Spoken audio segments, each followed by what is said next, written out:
코로나19가 지속적으로 확산되고 있습니다. 지속적으로 확산되면서 사회적 문제가 대두되고 있는데요. 이 시간 저희가 편집한 영상 짧게 보시고 또 계속 말씀 이어가도록 하겠습니다. 한 자동차 공장에서 코로나19 확진자가 발생했습니다. 감염병 대응을 위해 공장 노동자들에게 마스크가 지급됐습니다. 그런데 모든 노동자가 같은 종류의 마스크를 받은 건 아니었습니다. 지난달 26일 경상북도 상주시 보건소 직원 2명이 고열과 두통 증세로 코로나 검사를 받았습니다. 그런데 그들의 상관인 B 과장은 정당한 이유 없이 코로나 검사 자체를 연기시켰고 이 과정에서 채취됐던 직원들의 검체는 버려졌습니다. 결국 해당 직원들은 지난주 스브스 뉴스엔 코로나19와 관련해 부당한 지시를 받았거나 직장 내 괴롭힘을 당했다는 제보가 쏟아졌습니다. 제가 원하지 않았는데 휴가를 강제받고 있어요. 심지어는 코로나19 의심 환자도 아닌데 제 동선을 파악해가고 있어요. 코로나를 핑계로 사생활을 계속 해내려고 해요. 개인 사정으로 연차를 썼는데 이유를 캐묻고 교회를 다닌다는 이유만으로 신천지 아니냐며 복인자처럼 대해요. 확진자가 다녀간 곳에 같은 날 방문했다고 보고하니까 선동하지 말고 조용히 있으라고 했어요. 이제 눈치가 보여서 보고도 못하겠더라고요. 폐뿐 아니라 신경계에도 영향을 끼쳐 정신질환을 일으킨다는 것. 국민의 약 47%가 불안과 우울증을 겪고 있다고 응답했죠. 코로나19가 장기화되고 있는 현재 이른바 코로나블루가 사회적 문제로 떠오르고 있는데요. 네, 코로나19로 인하여 직장이나 사업장 또 사회 전반에 걸쳐 불평등이 이렇게 생겨나고 있습니다. 정규직이나 비정규직에 대한 불평등, 높은 직의 관료의 월권을 따른 관료주의, 직장 상사에 의한 직장 내 괴롭힘, 또 사회적 거리에 따른 코로나19의 불루, 우울증 등이 이곳저곳에서 일어나고 있습니다. 전 세계적으로는 코로나19 확산 때문에 팬데믹 현상이 일어나고 두드러지면서 계급주의가 이렇게 생겨나고 있습니다. 또한 지구온난화에 의한 엄청난 파괴를 지는 태풍과 집중호우, 또 자연재해도 일어나고 있습니다.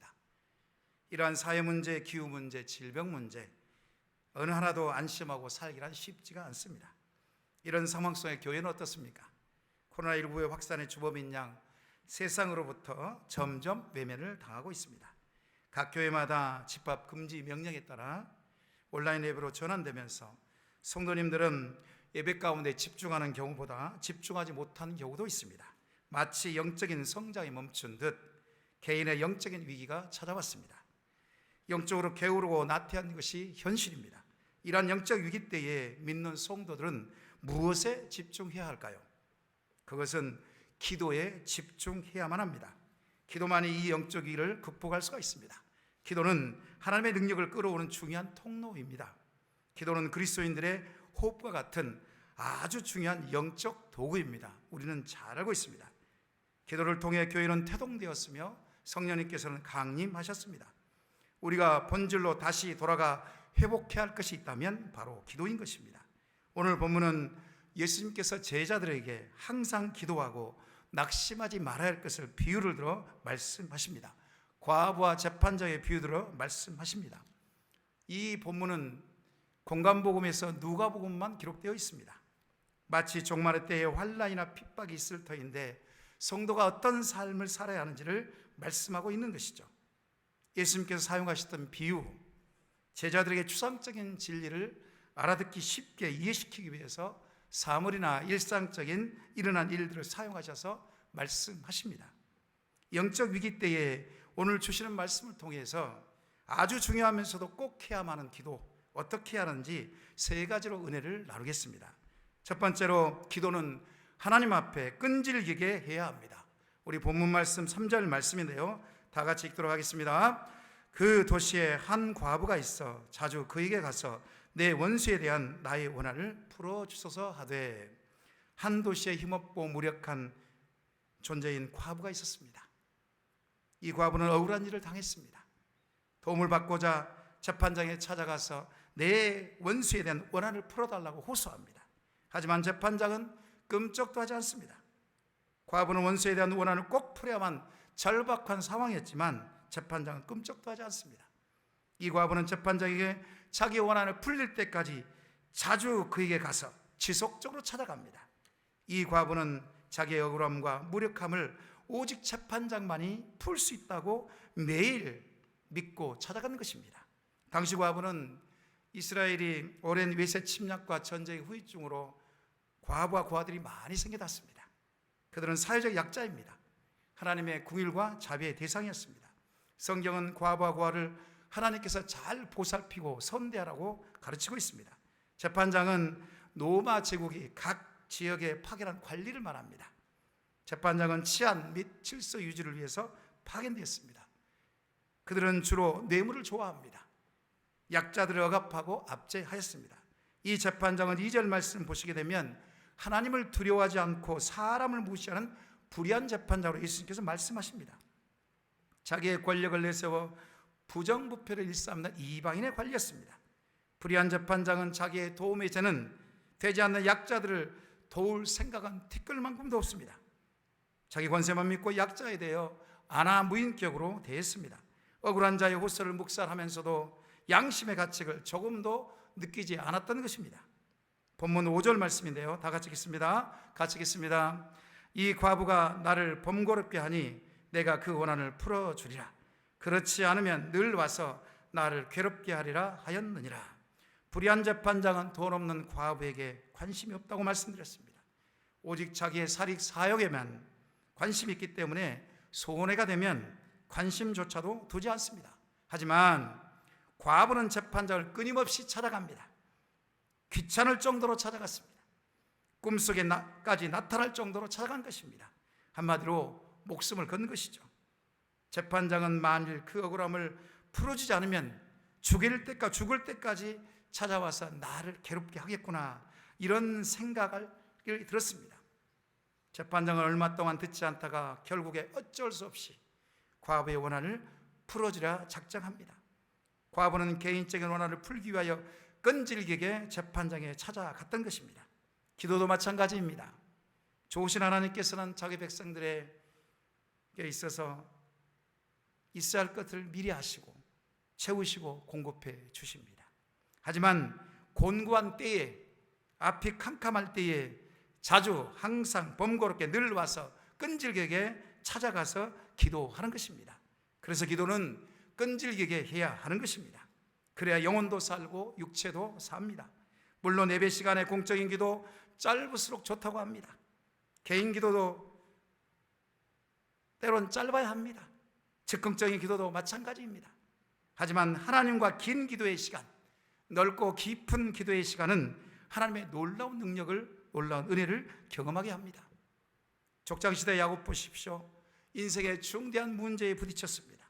밤새도록 끈질기게 기도하여서 인생의 문제를 해결받던 그런 족장이었습니다. 장세기 32장 24절 26절 말씀인데요, 같이 한번 읽도록 하겠습니다. 같이 읽겠습니다. 야곱은 홀로 남았더니 어떤 사람이 날이 새도록 야곱과 씨름하다가 자기가 야곱을 이기지 못함을 보고 그가 야곱의 허벅지 관절을 치매 야곱의 허벅지 관절이 그 사람과 씨름할 때에 어긋났더라. 그가 이르되 날이 세려하니 나로 가게 하라. 야곱이 이르되 당신이 내게 축복하지 아니하면 가게 하지 아니하겠나이다. 야곱은 에서형과 20년 만에 재해를 앞두고 있습니다. 과거의 장자권을 빼앗는 것 때문에 에서형의 원수를, 원한을 갚지 않을까 두려웠습니다. 생명의 위기를 느꼈습니다. 약복한 나루터에서 모든 소유와 가족들을 먼저 강을 건너게 합니다. 그리고 나서 밤새도록 어떤 사람과 씨름을 합니다. 천사와 씨름하다 결국에 축복을 받습니다. 축복을 받고자 하는 야곱의 끈질긴 기도의 간구의 결과였습니다. 그래서 어떻게 됩니까? 이름이 야곱에서 이스라엘로 바뀌지 않습니까? 엄청난 사건이 일어납니다. 이스라엘의 뜻이 무엇입니까? 이는 하나님과 사람들을 겨루어서 이겼다는 뜻입니다. 하나님과 겨루어 이긴 놀라운 축복입니다. 야곱이 환도뼈가 끊어진 아픔 때문에 포기했다면 받을 수 없는 축복이었습니다. 포기하지 않고 끝까지 기도의 끈을 붙잡는 야곱을 통해 영적인 야성이 느껴지지 않으십니까? 여러분? 인생의 결정적인 위기 가운데 약복강의 야곱의 끈질긴 기도를 보며 새순의 모든 성도님들이 기도의 야성이 회복되기를 이 시간 소망해 봅니다. 야고보서 5장 17절에 18절 말씀인데요. 다 같이 읽겠습니다.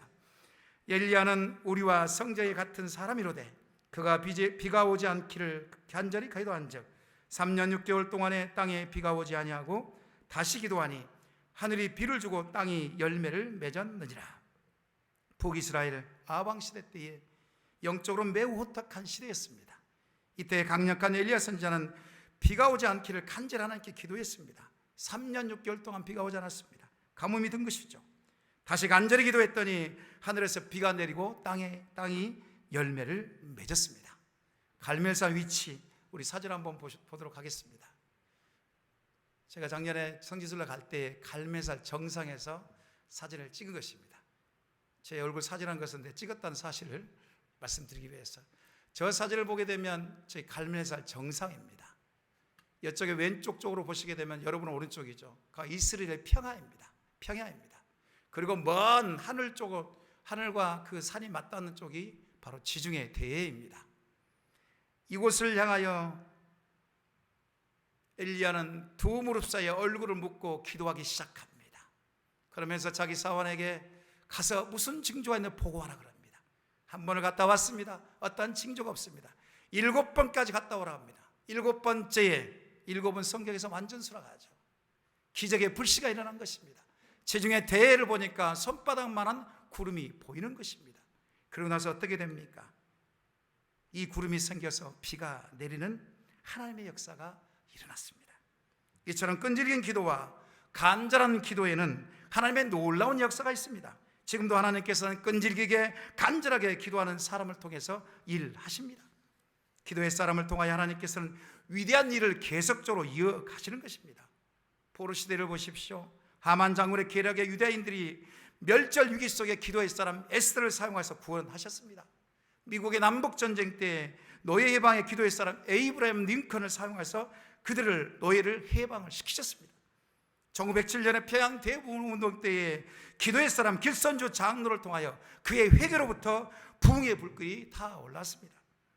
물론 지금도 여기저기에서 남모르게 눈물을 흘리고 기도하는 성도님들이 계십니다. 참 감사드립니다. 그 성도님의 기도가 하늘 보좌를 움직이고 있습니다. 하지만 많은 성도님들이 기도의 시간을 들이지 않습니다. 집중하지 않습니다. 기도의 사람은 결코 많은 시간을 들이지 않고는 될 수 없다고 합니다. 세상의 모든 성도님들이 기도의 사람이 되시기를 간절히 정말 소망합니다. 기도의 시간을 작정하셔서 하나님께 드리시고 기도의 지경을 넓히시는 진정한 기도의 사람이 다 되시기를 이 시간 간절히 축원합니다. 두 번째로 기도는 하나님께 밤낮 부르짖어야 합니다. 우리 본문 7절 말씀인데요. 같이 한번 읽도록 하겠습니다. 같이 읽겠습니다. 하물며 하나님께서 그 밤낮 부르짖는 택하신 자들의 원한을 풀어주지 아니하시겠느냐? 그들에게 오래 참으시겠느냐? 예수님께서는 불의한 재판장과 의로우신 재판장이신 하나님과 비교하십니다. 반환법을 사용하셔서 선하고 의로우신 재판장인 하나님께서는 택함을 받는 자들의 원한을 반드시 풀어준다고 말씀하십니다. 불의한 재판장은 과부의 원한을 처음에는 듣지 않다가 괴롭힘을 당할까봐 결국 들어주게 됩니다. 그러나 우리의 의로우신 하나님께서는 자기 백성들이 밤낮 부르짖고 간구하는 기도를 외면하지 않으십니다. 귀를 기울여 들으십니다. 매 순간 기도 시작할 때부터 들으신다는 것입니다. 길게 오래 참지 아니하시고 반드시 응답해 주신다는 것입니다. 선택받은 자들만의 누리는 특권입니다. 이게 얼마나 중요하든지 6절에 보시게 되면 제자들이 이야기합니다. 이 불의한 재판장의 말을 들으라 이야기합니다. 들으라. 예전에 한번 설교했습니다. 아쿠아테, 그러나 본문에서 아쿠사테란 말을 써요. 들으라 그렇습니다. 불의한 재판장의 말을 들으라 이야기합니다. 특별히 우리 하나님께서는 고난당한 자들의 기도를 들어 응답하시고 궁핍한 자에게 공의를 베푸시는 그런 분이십니다. 우리 시편 140편 12절 말씀인데요. 다 같이 읽겠습니다. 내가 알거니와 여호와는 고난당한 자를 변호해 주시며 궁핍한 자에게 정의를 베푸시리라. 한번 생각해 보십시오. 고난을 당하게 되면 도와줄 사람이 많이 없습니다. 혼자서 외롭게 쓸쓸하게 이 고난을 감내해야 합니다. 하지만 우리 하나님께서는 고난당한 자와 함께 계신다 그랬습니다. 그 고난당한 자의 변론을 해 주신다 그랬습니다. 혼자가 아니라는 것이죠. 또한 얼벗고 가난하고 어려움에 처한 백성들을 돌보신다고 말씀하십니다. 이런 하나님께 어떻게 우리가 반응해야 되겠습니까? 밤낮으로 하나님께 나아가 기도하는 것입니다. 고난 중에 지혜를 달라고 기도하는 것입니다. 고난 중에 돕는 자를 붙여달라고 기도하는 것입니다. 궁핍한 중에 이러한 양식을 달라고 기도하는 것입니다. 구하고 찾고 두드리는 일을 지속적으로 끊임없이 해야 하는 것입니다. 마태복음 7장 7절 8절 말씀인데요, 같이 한번 읽도록 하겠습니다. 우리가 잘 아는 말씀 같이 읽겠습니다. 구하라 그리하면 너희에게 주실 것이요, 찾으라 그리하면 찾아낼 것이요, 문을 두드리라 그리하면 너희에게 열릴 것이니 구하는 이마다 받을 것이요, 찾는 이는 찾아낼 것이요, 두드리는 이에게는 열릴 것이니라.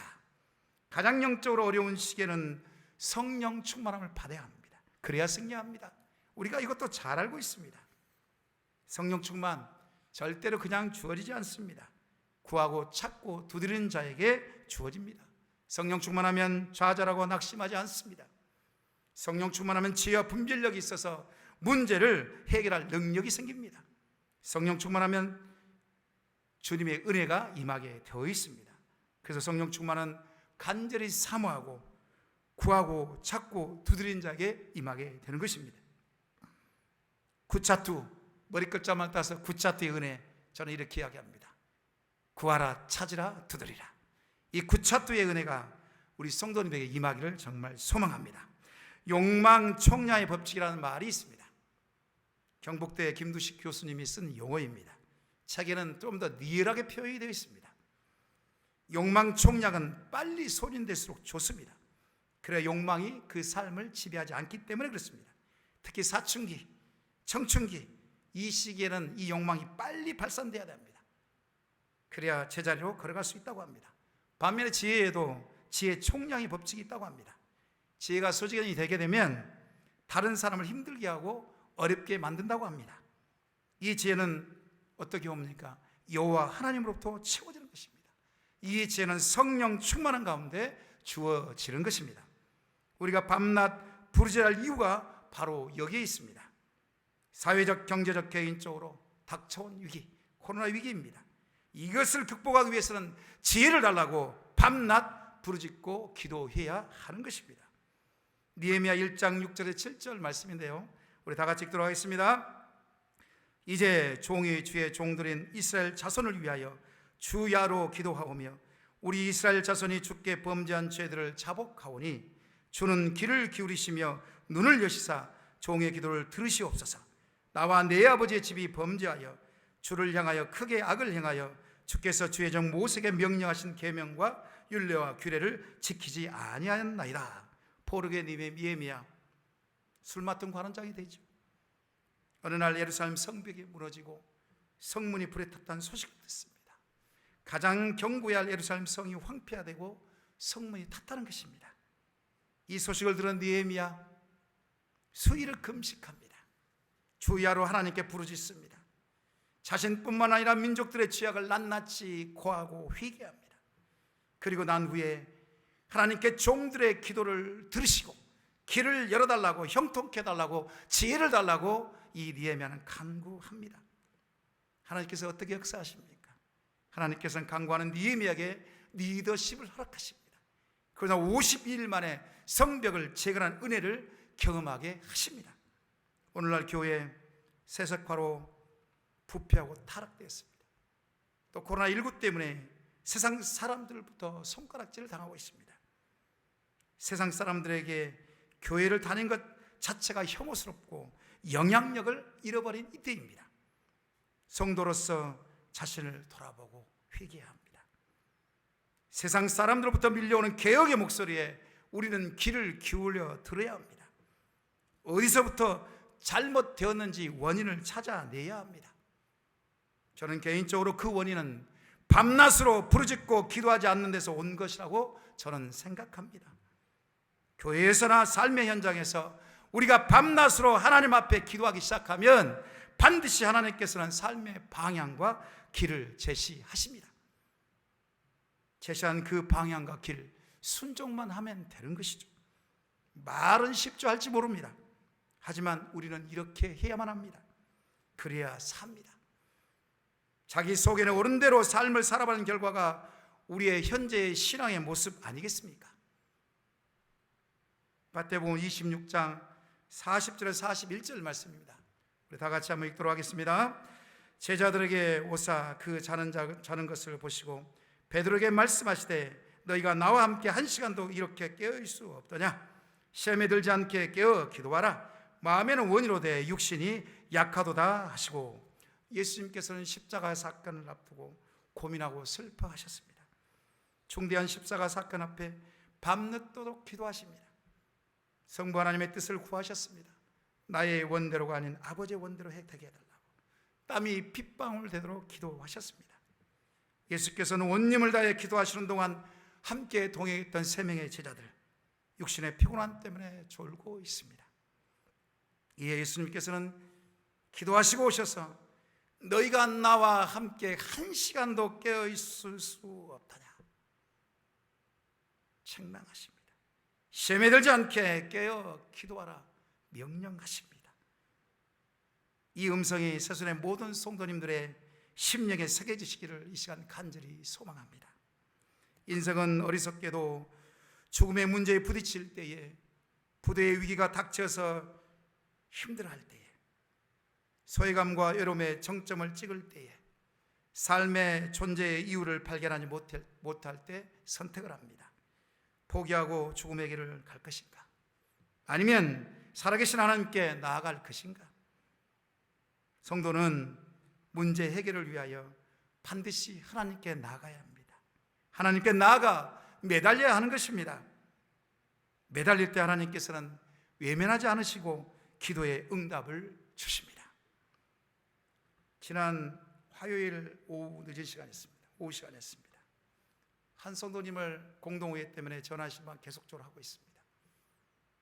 이 성도님, 이 젊은 성도님이신데 개인적으로 재정의 문제 때문에 한참 몇 개월 전에 이야기를 나누고 같이 기도했습니다. 그랬더니 재정의 문제가 다 해결되었다는 것이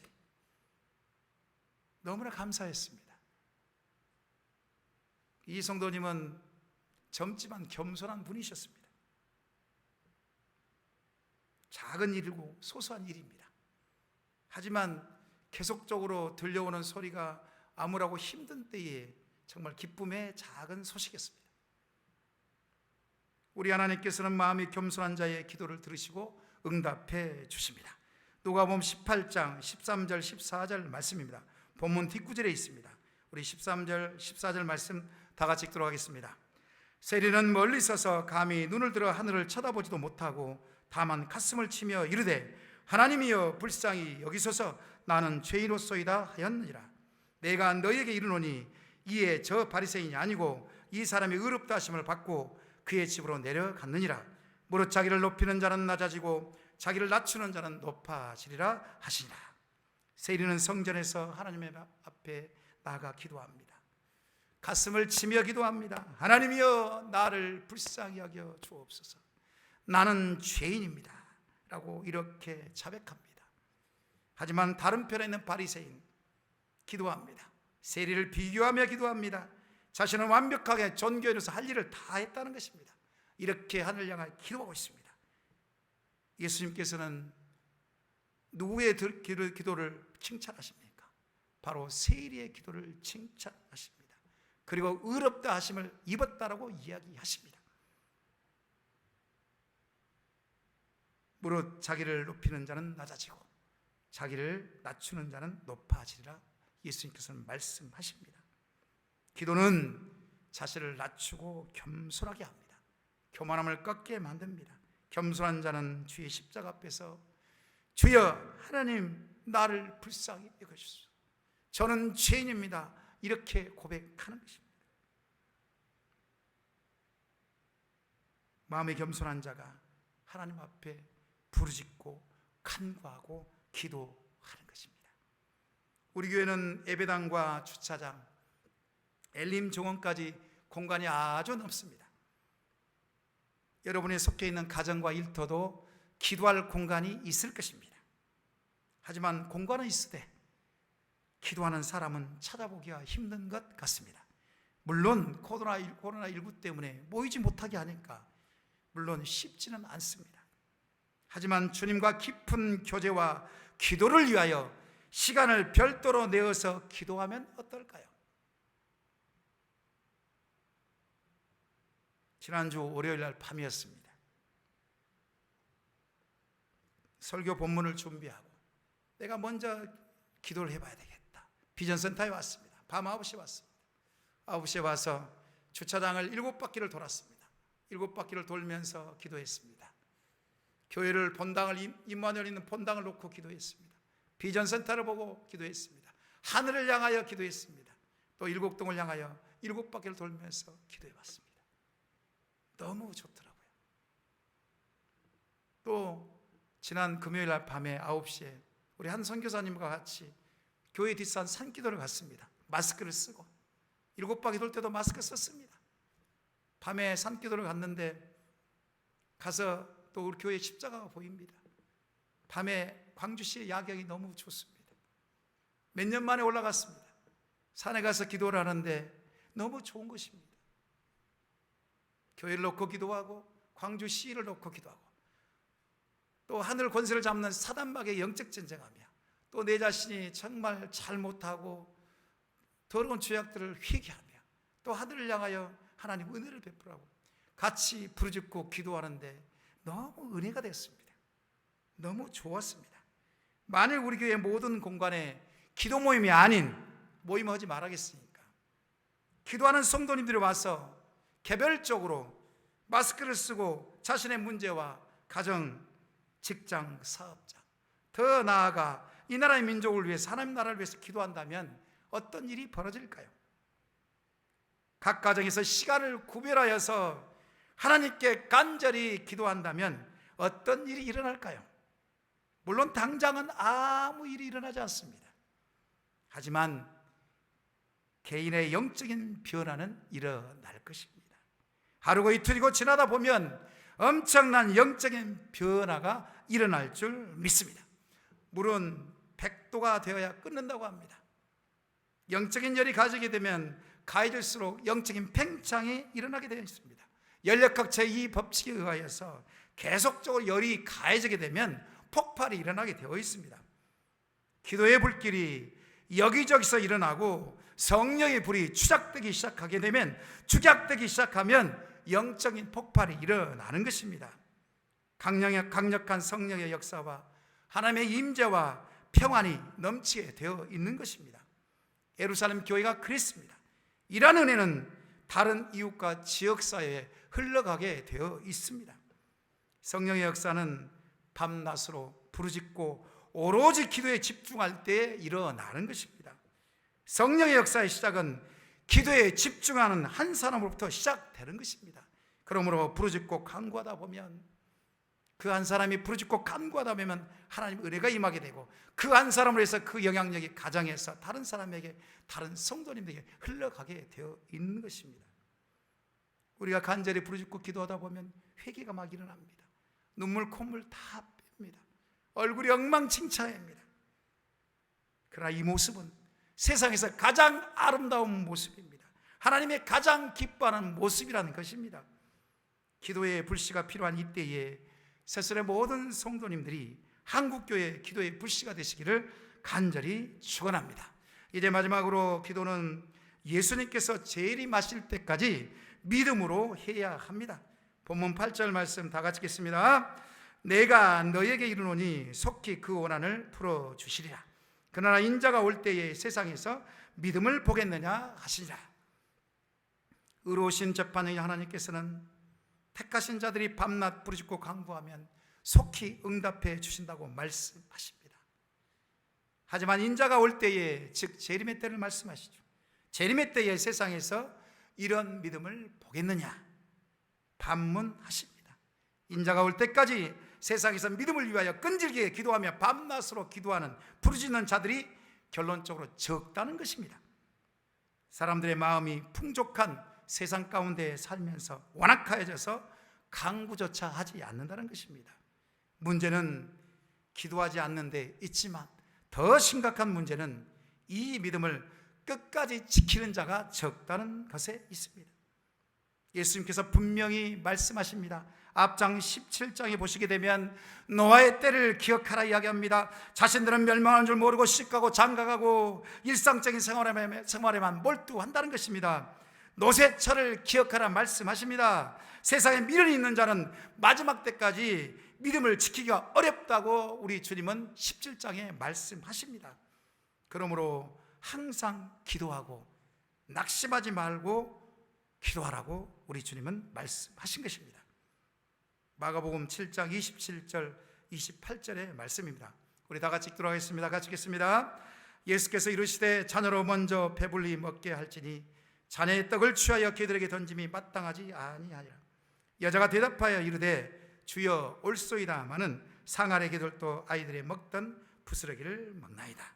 이 여인은 헬라인입니다. 수로보니게 족속의 이방 여인입니다. 자기 딸이 귀신에 들려서 엄청난 고통을 받고 있습니다. 두로에 예수님이 오신다는 소식을 듣습니다. 이 소식을 듣고 이 수로보니게 여인은 예수님을 찾아가서 이야기합니다. 자기 딸, 주님 내 딸을 고쳐주세요. 간청합니다. 예수님께서는 자녀의 떡을 취하여 개들에 주지 않는다고 문전박대를 하십니다. 이에 여인은 계속적으로 예수님에 대한 믿음을 포기하지 않고 끈질기게 예수님께 간청을 합니다. 그래서 하는 말이 뭡니까? 주여 올소이다마는 개들도 주인의 상에서 떨어지는 부스러기를 먹나이다. 이렇게 하면서 엄청난 믿음을 보입니다. 이에 예수님께서는 수로보니게 여인의 믿음을 보시고 딸을 고쳐주십니다. 본문 후미에 나오는 누가복음 18장 후미에 보시게 되면 또 예수님께서 제자들과 여리고성으로 가는 길에 맹인을 만나십니다. 가까이 갔을 때 이 맹인이 예수님이 온다는 소식을 듣습니다. 다윗의 자손이여 나를 불쌍히 여기소서, 다윗의 자손이여 나를 불쌍히 여기소서 고래고래 엄청난 소리로 예수님께 부르짖습니다. 옆 사람이 말려도 소용이 없습니다. 더 크게 소리를 지른 것입니다. 다윗의 자손 예수여 나를 불쌍히 여기소서. 예수님께서는 걸음을 멈추십니다. 무엇을 원하느냐? 포기를 원합니다.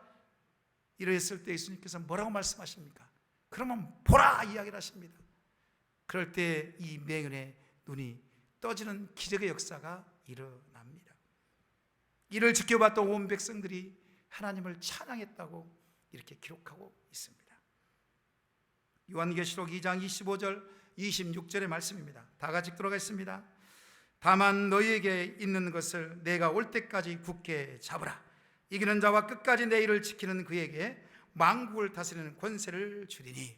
이 말씀은 두아디라 교회에게 주시는 말씀입니다. 두아디라 교회가 어떤 교회였습니까? 거짓 선자 이세벨을 용납하고 게임에 빠져 음행하였고 회개치 않는 교회였습니다. 이러한 교회를 주님께서는 행위대로 심판하겠다, 질그릇처럼 깨트려 버리겠다고 말씀하십니다. 너에게 있는 것을 끝까지 붙잡을 것을 말씀하십니다. 그게 무엇입니까? 예수님을 향한 믿음입니다. 환난이나 곤고가 왔을지라도 변질되지 않는 그런 믿음, 끝까지 지키는 순수한 그런 믿음, 우리 주님은 고대하고 계셨던 것입니다. 놀라운 것은 끝까지 예수님에 대한 믿음을 지키는 자에게 만국을 다스리는 권세를 주신다고 우리 주님은 말씀하셨습니다. 뜨뜻미지근한 신앙과 믿음, 세상을 변화시킬 수 없습니다. 차갑든지 뜨겁든지 둘 중 하나만 해야 합니다. 라오디아 교회처럼 뜨뜻미지근하면 반드시 토하여 내침을 당한다고 우리 주님은 말씀하십니다. 회색지대는 주님이 결코 기뻐하지 않으십니다. 기도도 마찬가지입니다. 기도는 영혼의 호흡이며 생명과 직결되어 있습니다. 이것을 우리는 너무나 잘 압니다. 그러나 우리는 어쩌습니까? 기도하다가 말고 대충 하지 않습니까? 사무엘의 고백처럼 기도하지 않는 것은 죄라고 이야기합니다. 사무엘이 고통기한 대충 했겠습니까? 아닙니다. 어떤 경우라도 기도해야 하는 것입니다.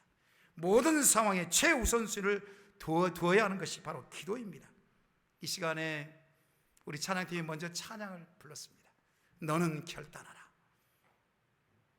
제가 설교를 준비하는데 이 찬양이 너무 내 가슴을, 마음을 움직였습니다. 너무 내 자신을 비춰주는 모습을 보았습니다. 너무 은혜가 됐기 때문에 이 시간에 영상으로 이 너는 결단한 찬양을 들으시면서 여러분의 삶을 다시 한번 되돌아보시기 바랍니다. 정말 내가 어려움을 겪고 있고 힘든 상황 가운데 내가 어떻게 해야 되는지를 한번 결단한 시간을 가셨으면 좋겠습니다. 찬양 들어주십시오. 한 자동차 공장에서 코로나19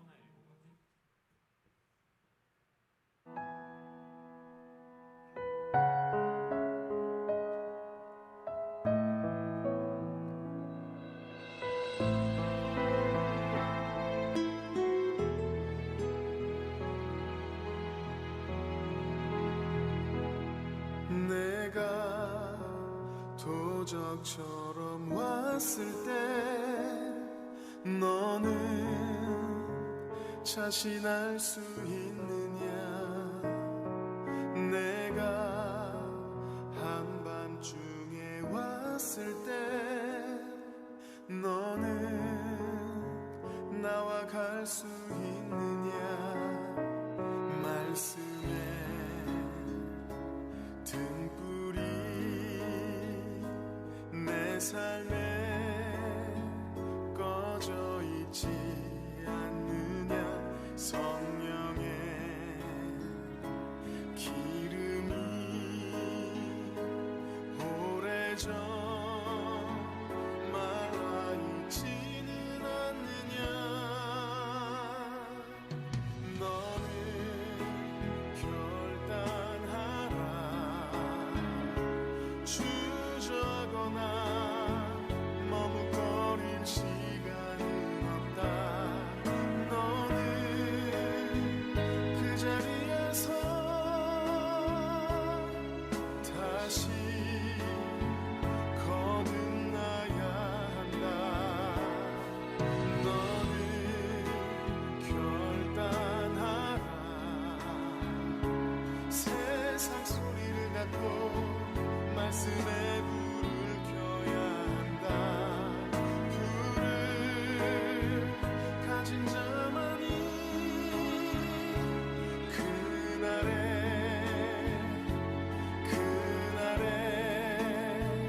나와 간다.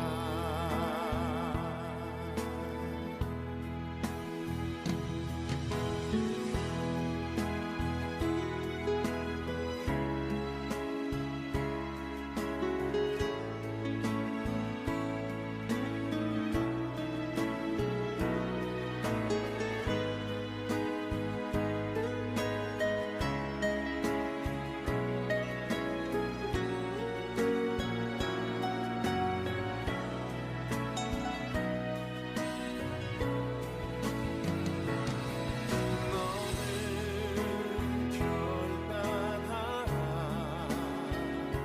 주저거나 머뭇거릴 시간은 없다. 너는 그 자리에서 다시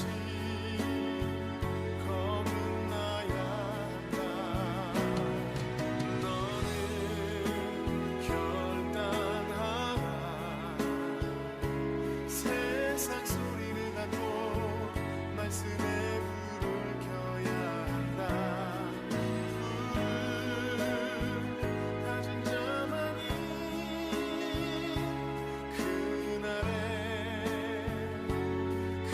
그날에 나와 간다. 아멘. 말씀을 정리합니다. 지금은 기도할 때입니다. 평상시처럼 기도하는 것 아주 중요합니다. 하지만 현 교회적, 사회적 현상을 볼 때에 과부처럼 끈질기게 밤낮 부르짖어 기도할 때입니다. 과부처럼 원한이 풀릴 때까지 기도했던 것처럼 교회의 본질이 온전히 회복될 때까지, 개인의 신앙이 온전히 회복될 때까지 매 순간 지속적으로 밤낮으로 하나님께 부르짖고 나가야 합니다. 우리가 이런 기도를 주저하고 머뭇거리고 있을 때에 사탄은 더 강력한 전략으로 우리를 미혹할 것입니다. 지금은 기도로 승부수를 띄울 때입니다. 기도로 승부하여 최후의 승리의 면류관을 쓰시는 새순의 모든 성도님들 다 되시기를 축원합니다. 이 시간에 너는 결단하라 우리 찬양 다시 한번 부르시면서 이 시간 잠깐 기도 가운데 나가시겠습니다.